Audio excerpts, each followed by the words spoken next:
gents? How are we doing today? James, you're looking slim, buddy. Oh, fuck off. It also looks like you're in a very empty room with an echo. It looks like it's just you, yourself in the room. What's going on there? Did you like take everything out? Oh, well, I slimmed down on the body. I also slimmed down in all the furniture and stuff I have in my house. It's all gone. Just got this chair and a laptop. And that's it. What's going on? We got a garage sale this weekend. You got the whole room out in the front yard. Well, what's the situation, man? James did a Texas scan and just got rid of everything in his life. Yeah, I got rid of everything in my life. Lose the excess. I had to lose all the weight, man. I was carrying around too much. Yeah, exactly. One DEXA scan in your life. Yep. No. We're moving. Exciting. Really? Okay. Why are you acting like you didn't know that? For the suspense. Let's go to part 2. Jonny, are you in the same room with him? You're looking at me as well. What's going on that? Yeah, it kind of looks like the same walk. A little bit. It does. This is our virtual backdrop. You didn't know, guys? Obviously, I did not know. Listen. Missed the memo there. Mentioned he's slimming down a little bit on the body, he's slimming down on the furniture. You know, he's moving to a new house. I am doing that also, but I also think, James, you missed one point. We're slimming down to the bank account right now. That's for damn sure. Yo. Holy crap. It's bad, dude. It's like a crisis. Woo! My lantern. Oh, my God. The stress. Just money is going out. None is coming in. Oh, It's the first time my signature ever felt so important in my life. Just keep signing away. Keep giving them. Oh, like yeah. A packet like that big of just like shit to sign. Yep. Just wait, because you know the loan is going to get sold off somewhere, probably to a big bank. Just let it be the bank that you actually bank with, and then you get to log in every day and see just how much you owe and how little you have in your accounts to pay it off. I'm not gonna name any names, but last time we got our last property that we got, they sold off the loan like literally within like 24. I don't even know if it was 24 hours. Like fucking. Well, yeah. We literally went to our car after we signed everything and it was sold off. That's how fast it was. But whenever it was a big bank, whoever the one who bought it was. Yes, but they typed my fucking name wrong, and it was they added like some letter at the end of my first name, and it was like a whole thing to get it changed. Yeah. Apparently, I didn't do anything wrong. Someone typed it wrong in the system, and then everything was wrong. Like, how the hell did you guys close? You shouldn't have been able to close. We did close with the people who we originally got the loan with. And then when they sold it off, during that process, it got messed up. Everything on the original side was fine. But when they bought the loan, when they sold it off, the new bank that acquired the loan typed it in wrong. Yeah. So that took like 6 months to change. What was that? I really want you to name names now. What was that movie with Michael Scott? You know, The Big Short. If I write a loan Friday afternoon, big bank's going to buy it by Monday lunch. There you go, Kenny. They're right there. We're just back in 2008. Didn't even take that long. Every loan is getting sold onto the secondary market. That's how they commit you and how you're getting your rates and all that stuff. At the end of the day, like, who really gives a shit where the money's coming from? It's all coming from the same place on the very, very top. You know, even the local banks, they're just trying to build big enough to get bought by the big banks, and the big banks just power it down anyway. So it's all coming from the big banks. And it's all and it's too probably big the to same fail. 5. There's like 5 of them. That's it. We could go down a real interesting. We'll get back on track. Actually, you know what? This is a great time to take advantage of James's silence. Yeah. You just go in on it. No comment. You guys are ridiculous. He's very comfortable in the process because he's going through it right now. That's the only reason he's very comfortable with the process, the home buying experience. But it's I'm not comfortable at all. This has been miserable. Buying and selling. Johnny has the luxury of keeping his house. I'm fucking selling and buying. That shit is just it's the worst timing problems. So much information that you do not have to be able to make decisions on the next home. It's nuts. It's really, the moving process is terrible. Thank God it's just like 45 minutes down the road. I'm not moving like across state lines. That would be, I couldn't even imagine doing that. Mm-mm. Hey, listen, the moving process is not that bad when you hire movers, baby. Woof! When I moved into this house, I played golf with you that morning, James. We went out. I played horrible, came back. All my shit was at the new house. It was a very, very nice experience outside of the shitty golf. Well, we know that we're where James stands. DIY or pay the guy, and that's well, no, I went in the middle. I'm in the middle of the pack runner here. All right, I've got pods. Okay. So the shit will be there. Pods are good. Okay. That's like half. It's just a lot cheaper. So I just had to fill them up myself. Because none of my friends wanted to come around and help me. That is inaccurate. You didn't even ask. Oh, I asked Ryan and Jonny. Hey, I was out of town, right? I was out of town. You were here last weekend, but I was not. I was not asking you to come after your fucking honeymoon. Listen, I got back on Saturday. That's kind of. John, you just got back from Europe. Can you come help me move? That's when the pods showed up. So. Yeah, hey babe, we're gonna put our house on hold while we're moving. I'm gonna go fucking move James and stuff because he doesn't want to hire two men in a truck. Okay. Nope. That name really just puts a thought in your head. Yeah, it does.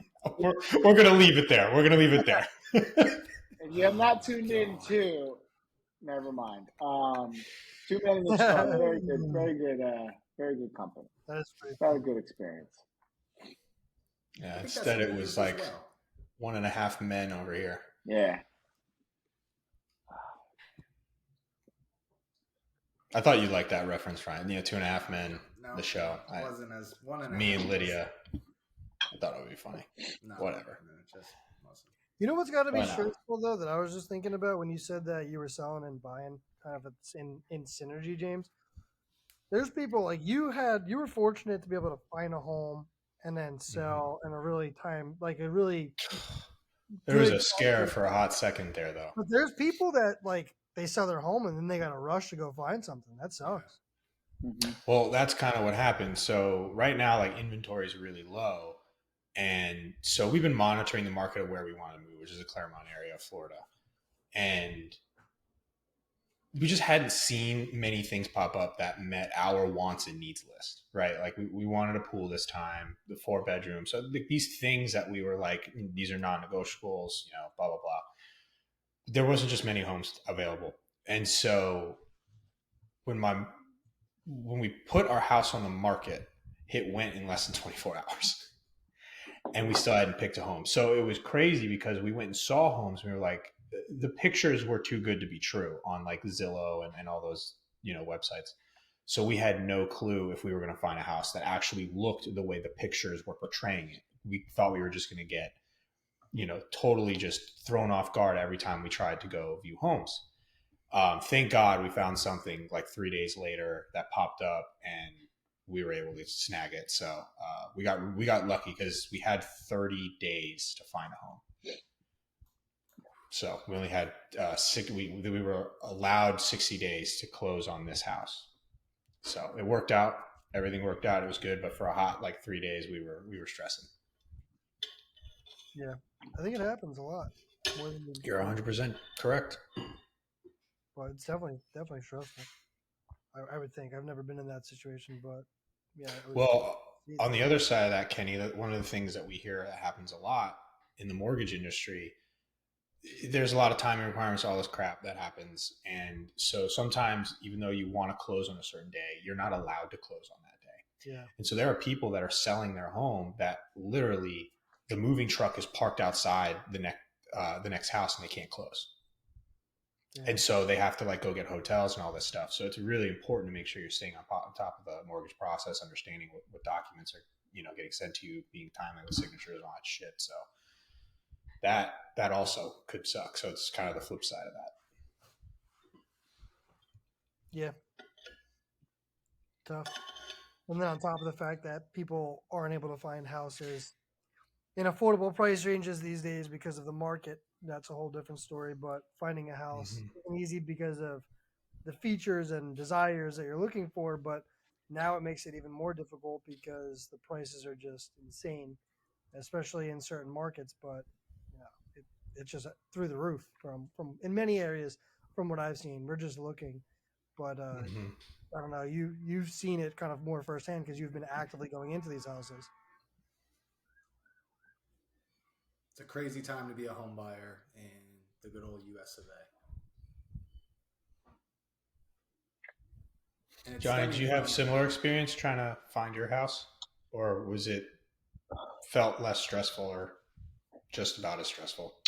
I would say the main stress trigger was obviously buying a house and then not having someone rent right away. So paying two mortgages, that was always a fear. It's always a hesitation there when you're thinking about it. It was just, we were proactively looking, never like very aggressive, but in this market right now, even though you keep hearing different mixed messages, things are cooling down. It's not as crazy. You have to be aggressive. There was 2 or 3 houses we looked at, waited a couple of days. By the next week, they were gone or they were in pending, right? So the house we looked at most recently, last month, it was same day, put in an offer. Next day had 4 different offers and it was a bidding war. So,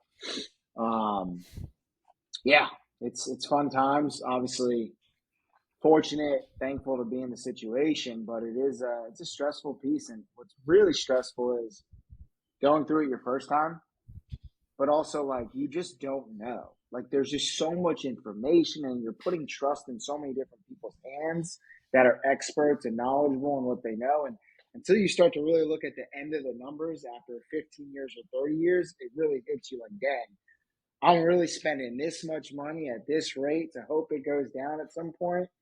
Um, so yeah, it's been quite the experience. Let's just say that.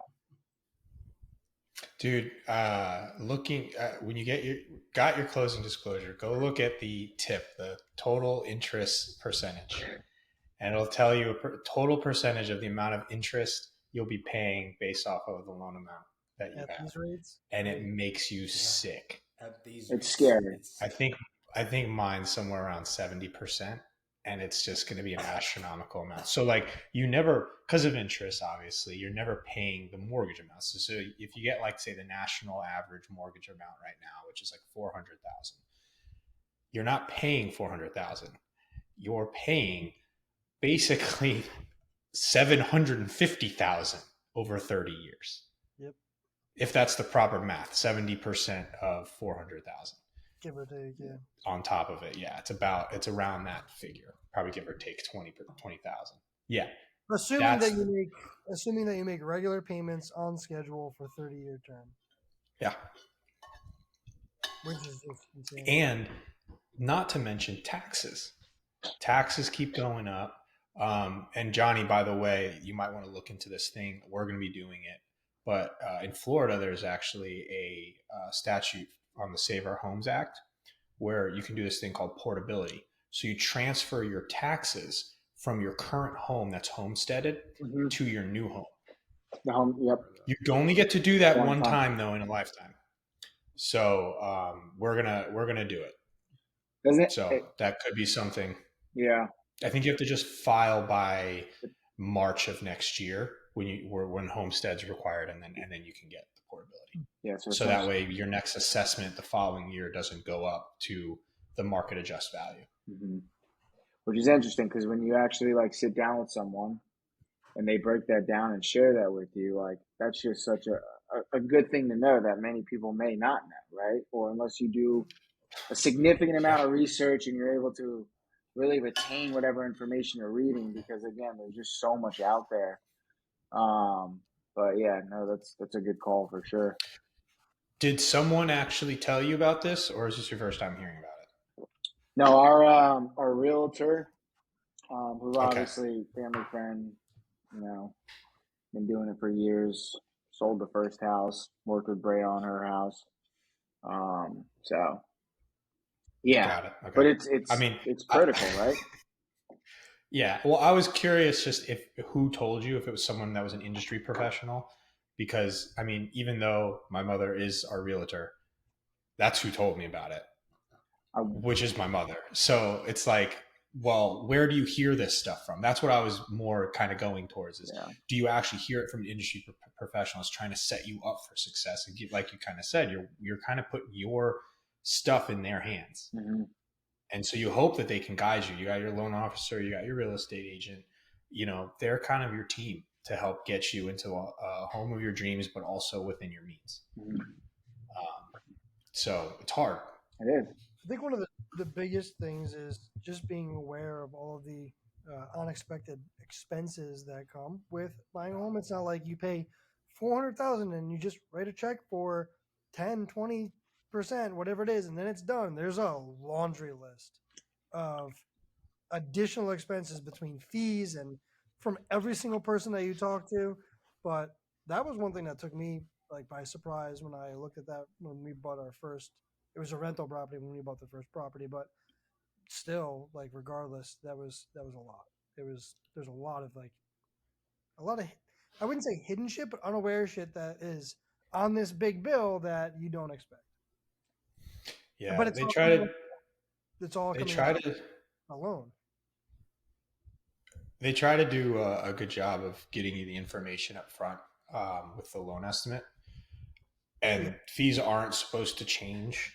There's certain tolerances depending on whether or not you're shopping for stuff and all this other stuff that goes involved with that. I won't get into it, but you're supposed to, as a buyer, look at that loan estimate. That's kind of your document to compare quotes. Use it as like a quote in a say. That's how you should shop around and compare LEs to other lenders. Because one of the biggest things is I can't remember if it's 30 days, 3 months, or what the timeline is. But you can, when you're shopping around and you're getting your credit pulled, you can do that multiple times at multiple different institutions to find the best deal, essentially, and not get a ding on your credit for all these hard pulls.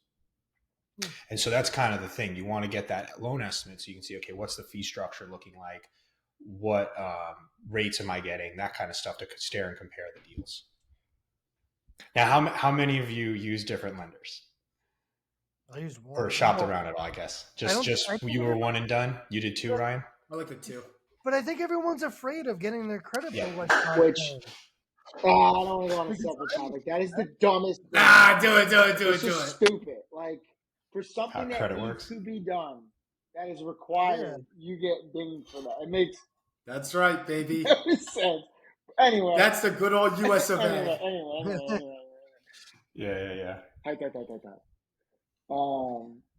Yeah. But there's fees that come about, in anything like we're talking about residential, but like commercial real estate fees. Don't get me started on that shit. Oh well, yeah, that's a whole different animal. Like CAM reconciliation fee, dude. If you're thinking about commercial real estate, just ask someone about CAM reconciliation fee. If you want to get kicked in the balls, pay CAM reconciliation fee once a year. That's a kick in the balls. And no one tells you about it. Mm-hmm. Yeah, that's not fun, especially if you have a decent size monthly payment. Is that like a cost from like landscaping and like janitorial, like all that type of stuff, like that comes with it? CAM is common area maintenance, but the issue is if like we're in South Florida, right? So technically, common area maintenance could be increases of insurance. When the building's air conditioning unit fails, and they got to get new air conditioning units for whatever $80,000 or whatever the fuck it is. They're paving the roads outside. They're updating rugs and changing this and changing that. Now, I would say most of it, depending on the commercial property company, I would say they're pretty fair with a lot of things. But the biggest thing that I've seen, kind of like it, kick us in the balls to say the least, is the insurance aspect. The insurance increases on the properties get fed back down to the tenants, and it all comes down to an additional fee per square foot, and that shit adds up a lot, like tens of thousands of dollars a lot. So, I yeah, mean, and at then least you still have you- insurance in South Florida. Isn't there almost a run on insurance companies where they're starting to pull out of the state, especially in the coastal areas like a West Palm, a Fort Lauderdale, a Miami? So, on the one hand, like, what would you rather be, getting kicked in the balls for the increases in insurance, or being put in a situation where you don't have insurance? I don't technically, I know. don't own the It's a tough fucking building situation. anyway, so who gives a fuck? I rent. So then, fuck them. So it's kind of like 50-50. I don't fucking own the property, so it's a little bit Yeah. different.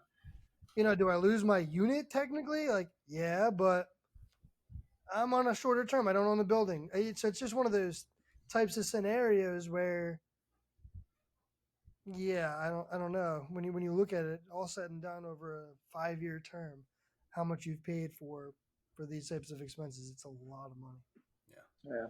But it's all. I couldn't imagine in New York City, where these buildings are close to, God only knows, $75 to $150 a square foot, and then they have massive increases on insurance and all of these different rules and regulations that everyone's aware of that don't abide by popular demand. And I couldn't imagine. Well, I guess that's the reason why they have issues with filling office space in New York City.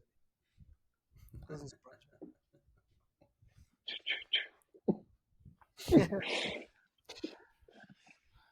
To your point, Ryan, insurance has been going up nationwide too, which has been hurting a lot of people. James, to be fair, what isn't going up nationwide? Find me one thing that's going down nationwide. I would love to hear that, because everything is fucking going up. Going down. My bank account? James's bank account is going down. Yeah, no, it's... Yeah. You know what I was mostly looking forward to with selling this house was seeing for one day and one day only $100,000 in my bank account. I don't even get to see it. They're wiring it straight to the other house. Good. Crazy how quickly Crazy how quickly wiring money can happen though when they need the money. It just goes right through. No questions asked. Capital gets $25 in 2 business days through Venmo. It doesn't go through. But hey, wire $100,000 right away. Unreal. Kind of a question for both of you, James and John, since you're going through this process and you were previously homeowners. You bought at a time like around 2018, 2019, 2020, where rates were at an all-time low. And now you're buying at a time where rates are not an all-time high, but are a lot different. So how did that affect your decision to get into the market, right? Jonny, on your hand, you're keeping that house, you're renting. James, you're selling and then moving into a new one. Like, how did you hold off thinking the rates were going to go down? Like, how long have you been thinking about this? And just what was that experience? What was that thought process around the rates being so high, at this point in time? Jonny, you want to go first? You can go first, good sir. I insist. I don't know. I feel like, you can double the rates and it still doesn't even quote unquote match. It's still higher. You double the rate we had in 2019, which is nuts. We can almost triple it. That's how low it was. But I don't know. I think there's a lot that comes with it. It's, what are you looking to do in your future, right? Like when it comes to the family, purchasing a bigger home, you want a pool, you want this, you want to be on the lake, you want that, all these things that come with it, right? For me, one of the biggest drivers was from renting or trying to rent was one, to be put in a position where you have to do it to really figure out if you're built for it. And that was something I'm nervous, right? Because we all have been in a spot where we rented. It's always nice to pick up the phone and be the guy that says, hey, this is broke, go fix it. But to then be in the position to where you're going to get that call and then, hey, I'm working on the DIY thing. We're going to get there, hopefully. I've got no options. But that's going to be quite the learning curve. But again, I don't know. It's just a crazy time. And, who knows, 6 months from now, what could the market look like? We have absolutely no idea. It's an election year too. Things always get a little Yeah. bit unique in November. I feel like we said this for the last couple of years, but it's like what if scenarios. Like what can happen, what will happen. Nobody knows. So the more pondering and the more waiting, it's just created this gap to where we're now doing it. And I don't know. We'll see if it was worth it or not when the market goes whatever direction, either greater or less. I don't know, Ryan. You could be buying a foreclosed house for $150,000 for all we know here pretty shortly. Who knows? I don't know. Hope so. That'd be nice, and then James and I will be kicking ourselves. I agree with you, Jonny. One of the biggest things is like you're right. The election year, right? That could massively change where rates go, depending on who's in office.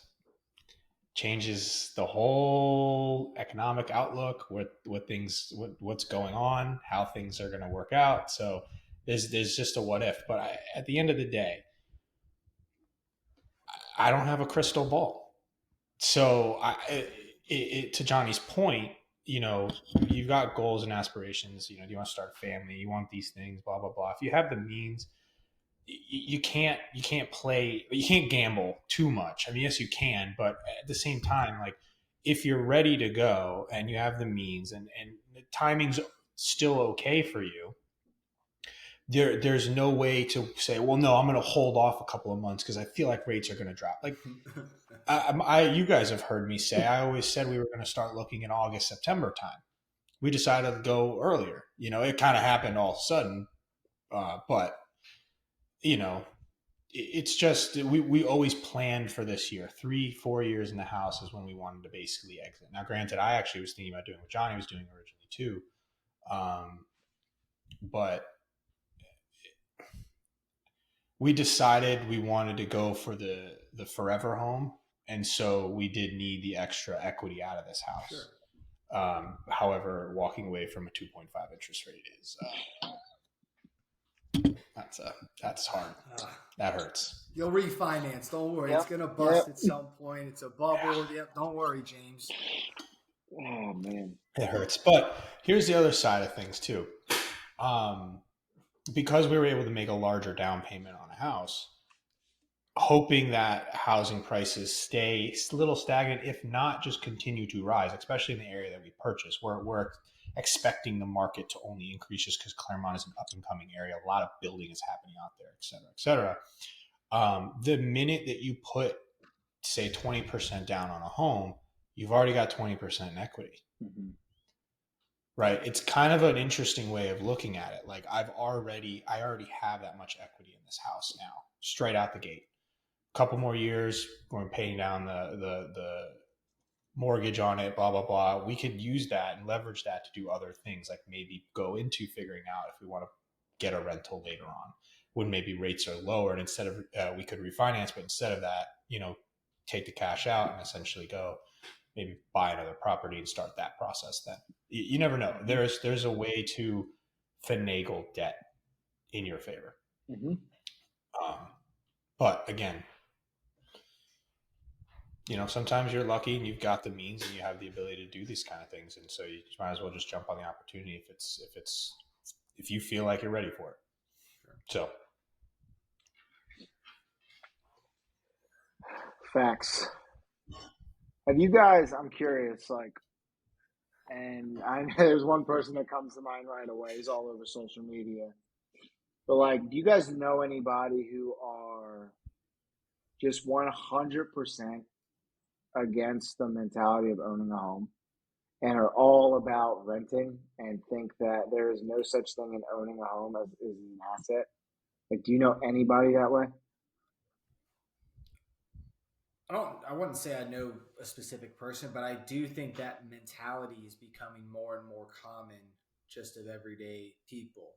I think it has to do with just things being more expensive and people from a DIY standpoint, maybe this generation and younger generations not being as handy as older generations. So kind of those factors. and just talking with people about it, people are more open to the idea of renting. People are more open to the idea of like leasing a car versus owning a car. So I think that mentality is definitely more prevalent now than 15, 20 years ago. Now, is it a fad, or is it something that continues? You know, we'll wait and see. But definitely more common. Mm-hmm.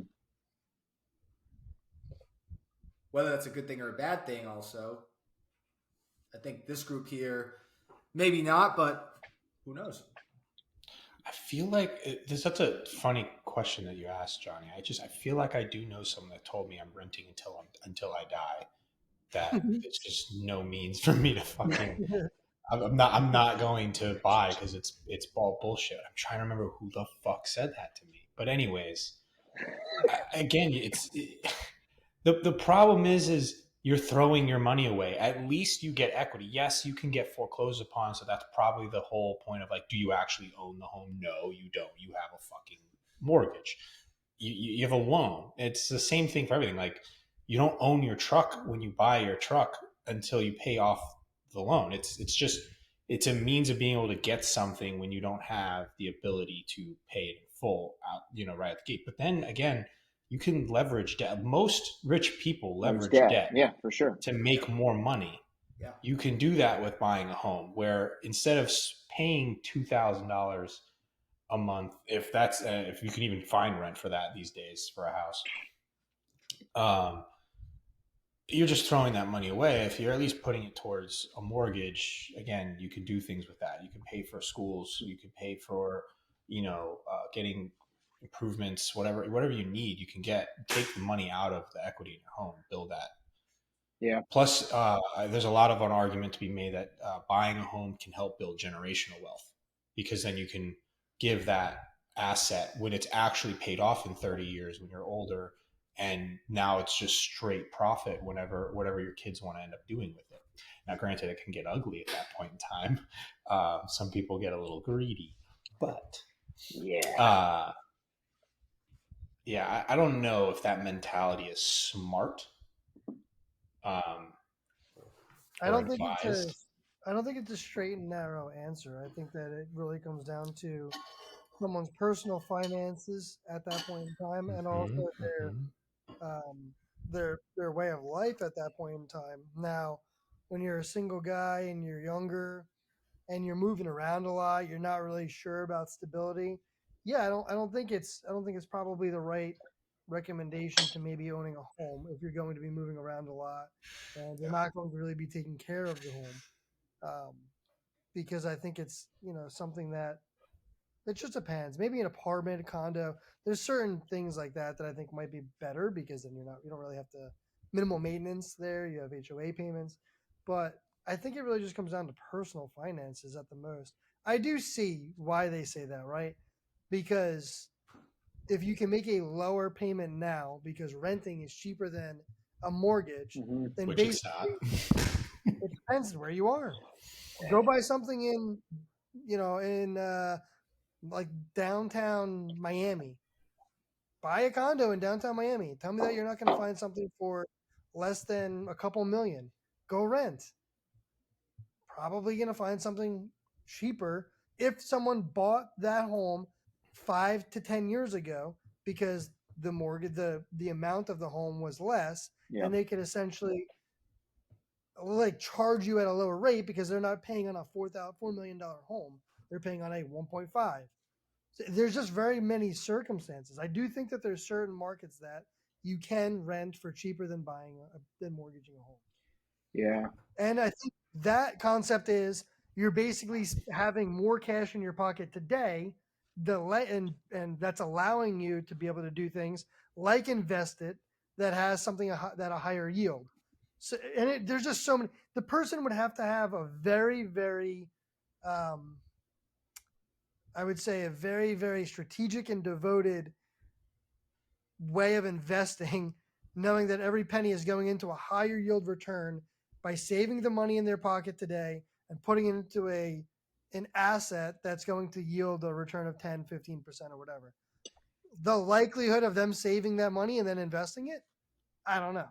But yeah, and like that's I think where the person that you're talking about on social media, that's what he's pushing. Yeah, well, he's, it's funny.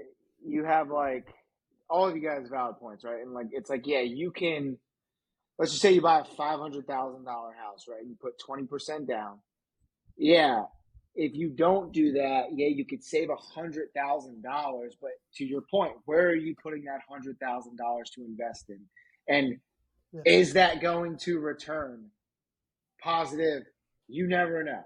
Because if you invested in the market, maybe in something else, who knows? Maybe into a company, I don't know. But yeah, and then again, you also see those people who have developed long-term wealth that own a bunch of multifamily homes and properties. Yeah, they go ahead and rent something because they own a bunch of properties themselves. So it's interesting. House hacking is really interesting too. Yeah, Where you get like a duplex and then you live in one side and rent out the other. My buddy's doing that right now. He's getting ready to get another duplex, I think. Maybe even a triplex. I don't know. Well, think about who did that in good old D-Land. That's what Lynn used to do. Sure did. Or still does. Oh. But I also think the concept of having a home on the asset side of a ledger is not correct. I think that is a what's the right way of saying this? A bank's way to get more people to buy homes, because a home is not an asset because you're just shoving money. Yes, you're gaining equity in it, but like James said earlier, how much of that is interest and how much of it is that principal for the first 5 to 10 years? You're not gaining much equity in the initial 5 to 10 years, unless you're paying down principal and all that bullshit. But which is the smart move, but that's so hard for people to be able to do that. And I know I can't do it. And it's a what if, right? No. Like, I think we know of that. Like, I learned that like years ago, actually in college in one of the finance classes. But there's a lot of people that don't know that you can pay that additional principal. And then like that's.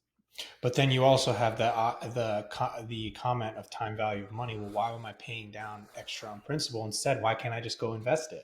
If I've got the money, so essentially, like, the idea is you get a home where maybe it only takes up about 10-15% of your debt, to where you can add about an extra mortgage payment a year on top of that in principal down payments, essentially paying extra on your mortgage payment.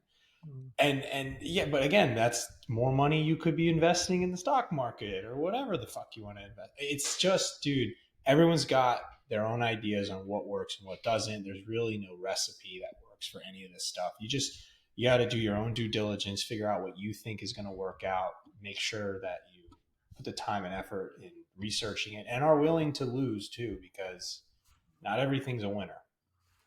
Yeah, they're going back to that old saying, right? There's more than one way to skin a cat. Definitely on your road to creating financial freedom or millions or whatever you're after. But there's definitely more than one way, and it's different for everybody based off of many different factors. Yeah. Good times. Take the Dave Ramsey. What is it? The baby steps. Step number 6: pay off your home early. Pay for it in cash. Yeah, I mean, Is that the guy on social media you're talking about, Johnny? No, I was talking name drop. I was talking about Grant Cardone. Yeah, I knew exactly. Okay. He's been all over it lately. Gotcha. Listen. Look, I mean, I think that there's a lot of concepts that I believe that he's got a point on. For sure. But there's just so many variables to that. If you're looking to stay somewhere for 20 years, 30 years, or forever, right? If you're buying a forever home, why would you rent forever? No. That is. I agree.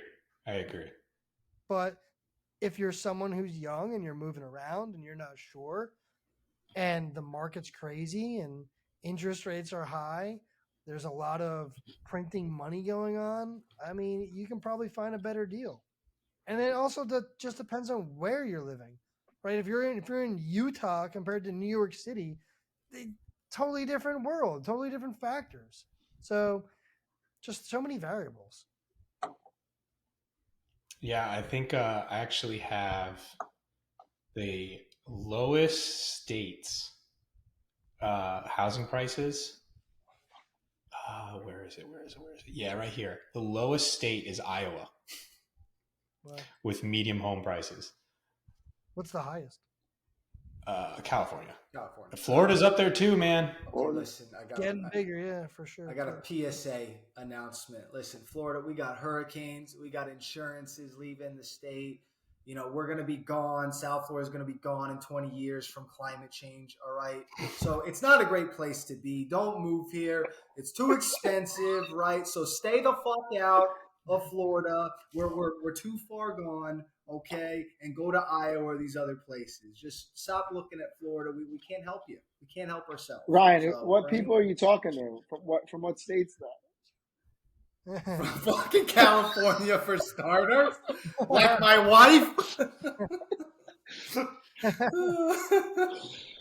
No, but these people, they come in, dude. I see my parents, like, someone came in with a cash offer of $1 million.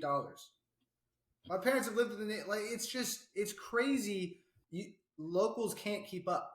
The new money that's coming in, it's outrageous, and I don't understand it because Florida's just it's a shit. It's terrible. So stay away. Yeah, right. Is my message. Get the fuck out of here. We don't want you. We don't need you. Ryan, did you see the video that I sent in our group chat? The 30-minute video that you sent? Yeah, you just needed to watch the first like 5 minutes. Made about a minute and a half, you know. So I didn't check the time on it and just X out that bitch. It's all about the first. It was the first statement. Florida is the fastest growing state in the country right now. Get them out. Yeah, I watched that. Crazy. Insane. But let's play a quick little game. Let's see if you guys can guess what Florida's average home price is right now. Average. So the median home price. I would think really high, but I'm gonna say something like 450. Okay. To scare people off, 600,000. What I really feel like saying is about $1.7 million, but because everything is expensive as fuck in South Florida.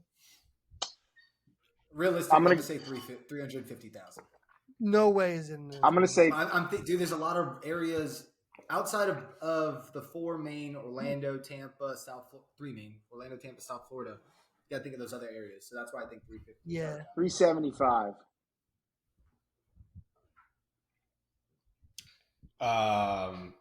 402. See, get out. Stay out. Too expensive. Now this is from Forbes, and it's based on 2023 Q4 data, which is actually, I would argue, is probably higher than what it is now. And I think it's dropped a little bit, like nationwide. But if in comparison, though, what was that, Kenny? I said if there's a place that has held those prices, it would probably Florida would probably be most likely. If obviously there's some states that have home prices come down more, but I feel like Florida is more resistant to that than. Yeah, I agree. But so for our good friends in Iowa, where Ryan thinks everyone should move, what do you guys think is the median price there? 175. Oh, geez. 260? No, you said 260? Yeah, 260. Get the heck out. 175. Okay, 175, 260. I couldn't even freaking guess what it would be. Let's go 300. 229. Ooh. Kenny, you were close. So, 229. You know what I have? Good but in the Price is Right, you're over, so I think technically Ryan wins. All right. I wonder how big the average lot size in Iowa. That's actually a good question. Acres. Well, my in-laws live there. My sister-in-law. Do they all have land? It's about the same as a normal house here. Really? In Florida. It's nothing crazy. They're in Des Moines, Iowa. I do think they got really good price on the house. I mean, my aunt lives in the Carolinas, specifically South Carolina, and she got crazy yard and a crazy big house. That's awesome. For the money that she spent. Like, it was insane. Nice. So there's definitely that case. A lot of people like what they're doing, essentially leaving from the large priced, states and moving to those lower price states. And then you get just so much more bang for your buck. Yeah. So much more. It's insane. Yeah, it is crazy. But the crazy part right now is obviously you're seeing everybody complaining about how younger people don't have the ability to buy homes like everyone else does. Yeah. And it's interesting. So one of the Bankrate has a table out there that shows you, like, based off the home buyer's age, the younger the buyer, the more likely they're going to have a smaller down payment. Makes sense. Which is insane. That hurts, qualification rates, that kind of stuff. Is that really that insane though? That the younger the buyer, the more likely to have a smaller down payment? I mean, they have less net worth. And the reason, I'm not but totally surprised. Tied to that though, it's percentage based, right? Right now, 24 to 32 is 8% down. But that's percentage of the home values that are higher nowadays than what everyone was used to. I mean, literally 3 years ago, the house that I bought was lower than 300K, and now it's selling for 400K. Yeah. That percentage back then would have been much higher. It used to be like in the 13, 15%. Now it's down to 8% because they're not catching up. The household income, that's the problem right there. Income's not adjusting with the inflation. And it's tough, Yeah. I see it from both angles, but yeah, I mean, it took us a while to start making some decent money. But I can see it. It's tough. They want to buy a home, just can't afford it. Yeah. Compared to back in the day, right? That's what everyone's doing, is they're comparing it to back in the day, rates back in the day, blah blah blah. But I mean, rates back in the day though, like our parents, some of our parents bought at 10, 11, 12%. So it's an interesting conversation when you hear, individuals 20 to 30 talking about, it's too high, it's too expensive. And then you have the older generation come in and say, well, the prices they paid. Now, again, a house back then was 150,000, but also wages back then were less. So it's an interesting debate. Yeah, I mean, but 10 to 11% at $100,000 house that's brand new, 5 bedrooms. Yeah, you might be making less money, but let's just keep it real. Someone making, let's say, $60,000, $70,000 out of college, right? Nowadays, a lot of places are like 50, 60K. Mm-hmm. $400,000 or $500,000 house versus you said $150,000 house at 30, 40K. Like, the cost of what people have been making, or what people make, I feel like it's different when you look at it from like $10,000, $20,000, $30,000. But when you talk about a home and what the actual breakdown is, I feel like it's way crazier now. Oh, it 100% is. So let me put the perspective behind it, Ryan. You're talking about back in the day, I think the median income was somewhere around like $35,000 for the household income on the $100,000 house at a 9 to 11% interest rate. The income to qualify was somewhere around that 35,000 mark, right? Because your debt to income ratios and such. Well, nowadays at a $400,000 mortgage, rates are sitting around 7% national average. Your income to qualify, generally speaking, is around $120,000 for household income. That's two people if you have two people in the household. If it's just one, you got to be making $120K. But the median income right now is $75,000. Jonny just said people coming out of college are making 50 to 60,000. Put two of them together, that's 120. That math checks out to me. But the median household income You're saying medium The house average. That's 2 people already. I get that. That brings. I get. Ryan said, "Boss up." That's what he said. I mean, Johnny just hit us with the stat of. I agree. People coming out of college right now are making probably $40,000-$50,000. Put 2 of them. I mean, the numbers. If you're 75,000, You're still 20K short of 50,000, Ryan. But also, coming right out of college, are you really expected to be owning a house? No. The parents pay for it. So you probably put some skin in the game too. We're in a time now where we want everything right now. Put in some work. Put in some hours. What's the average first-time home buyer age? I believe it's like 25. Let me look it up. Which okay, so a couple years out of school. Not terrible. And listen, boomers, American dream was steady paycheck, get your 1-2% raise, get your pension. Like that's a little bit different nowadays too. Like pensions, different. It's just they're hard to compare apples to apples. Like I'll disagree with that. Like it really is. But you can even see a lot of the generation where like, oh, back in my day, I bought a house when I was whatever, blah, blah, blah.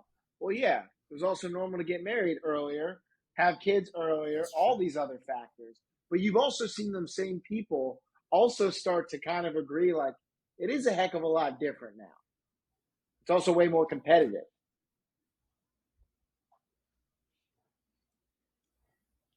Holy shit. 28. No, 30s, bro. It's been going up and down from like 31, 33, 36. First time new home? First time. Did you say 38 years old? No, 36 is in one of these articles. It's called 30. I haven't seen one article on this search that says anyone lower than 30 years old. Wow, that's surprising. I feel like that data though can also be a little skewed in a way. Could it be skewed? Mm-hmm. Like if you're living in New York City, you're not buying, you're renting, right? Like, okay, then you have a family, you move to Florida, like Ryan loves. Get him out! House, right? Like $600,000 studio apartment you're living in New York City, and buy the next door neighbor house to Ryan. Say, hello, Ryan. I'm from New York City. Get the fuck off my lawn. What lawn in New York City? Isn't it nice to see? No, when they're in Florida. I know. Oh man. Damn, that is crazy. It's an interesting debate though. Either way, like whether right, wrong, and different, there's a lot of different ways you can go with a lot of this data.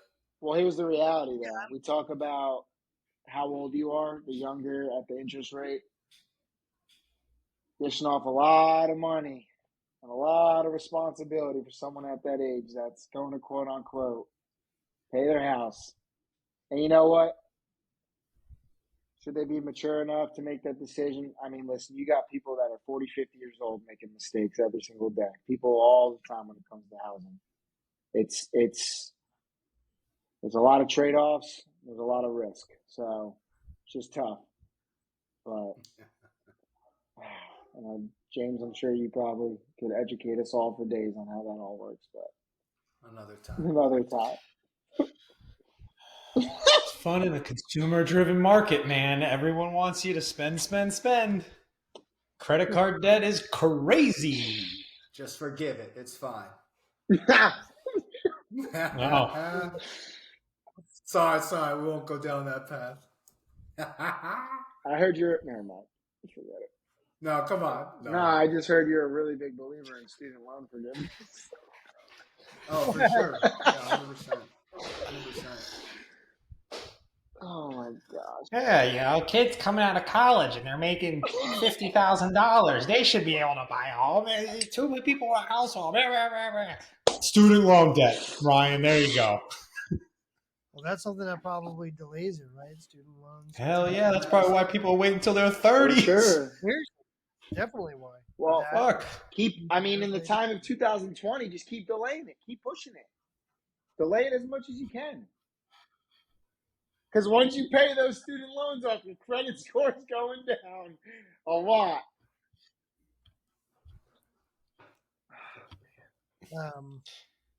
I'll leave you with this.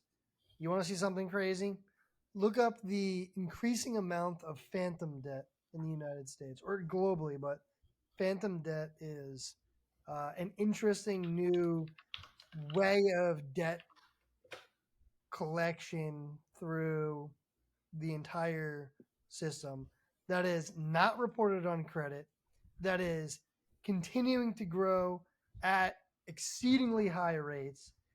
To give you for instance, phantom debt is like those pay multiple payment options when purchasing a good on any of these platforms, like Affirm, right?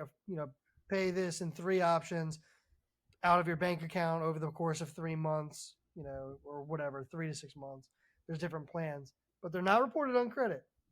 But it is a collection of debt. Oh, so like if you miss a payment on, like, say, your Verizon bill, that's what they're using as an example here. 7 years later, it grows to $4,000. That, or 11 cents. It's just crazy shit, crazy shit. But it's growing at exceedingly high rates, mostly because of the way that people purchase goods today with online accessibility and whatnot. But I feel like it's just a whole new realm of debt. Go look at it. It's fucking nuts. So and it's growing at that, like when you're on Amazon or like you're on like Best Buy and there's that like, hey, for 3 months you could pay $43. That's what you're talking about. That's phantom debt. Yeah. The buy now, pay later debt. Yeah. Oh, also called zombie debt. It's This shit's coming crashing down. Damn, that's a smart idea, though. Look, it's smart for the companies, for but the company, yeah. you gotta look at the statistics. Dive into it. Look at it. It's completely new. That's a way of changing consumer behavior, and it's like almost a subscription model for debt. Like, but because of how consumers are spending, it's normalized. So it's really interesting. People love a good subscription model. I've heard about this. The FTC and the CFPB have been issuing a lot of statements about this stuff lately. Yeah, and you're gonna see some different changes, of course, over time. But as new things come out, that always happens. But damn. But yeah, dive into it a little bit if you have some time to read about it. But don't send me a 30-minute video on it, but I'll read it. Fuck you, Ryan. Everything's got to be shorts. Well, hopefully people are listening into this podcast at 58 minutes. Fucking joker. Ryan just wants to flip it. That's all he wants. That's it. Goodness gracious. Oh, shit. Oh, but yeah, it's just interesting stuff. Got to check it out because it's different, and it'll make you think a little bit differently when making a purchase. Maybe, I don't know, but yeah, interesting stuff. Nice. Cool. Anyone got any last minute things before they fall in a hole of reading about debt? Nah. Moving sucks. That's my last comment. Moving fucking sucks. 2 men in a truck. Storage units. Storage pods. What a business. Oh, if you made it this far into the podcast. Hey, we should do a podcast from James's pods. Podcast from the pod. There's a lot of chairs in there. We could do that. Wi-Fi reception still on till the 10th. Air conditioning? Or is it a sweat box?